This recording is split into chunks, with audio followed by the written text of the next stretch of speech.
to me the Thursday, November the 21st, and asked me could he ride home with me that afternoon. And I said, well, yes. And I said, well, why are you going home this afternoon? And he replied that he wanted to go home and pick up some curtain rods where he could put some curtains up in his apartment. Oswald got a lift to the school book depository that Friday morning from co-worker Frazier.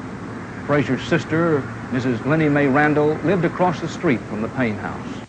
I was preparing lunches for my brother there at my sink, and I looked out the window and saw Mr.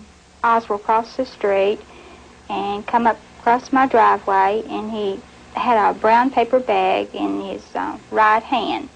It was about 27 inches long. It was made out of a heavy brown paper with heavy-looking tape on it. Incidentally, the search of the book depository building made after the assassination failed to turn up any curtain rods, and the furnished room, which Oswald was then occupying, was equipped with curtain rods.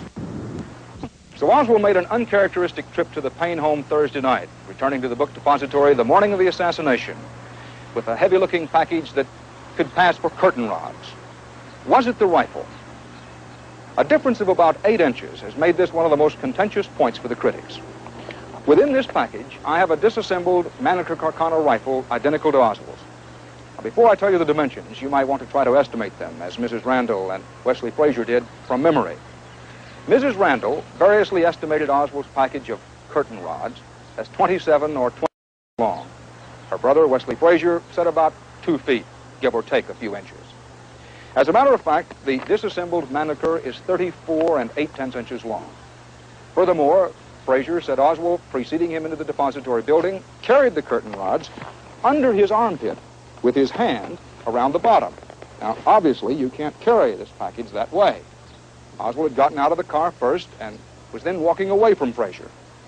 The commission decided that Frazier easily could have been mistaken about Oswald carrying the package.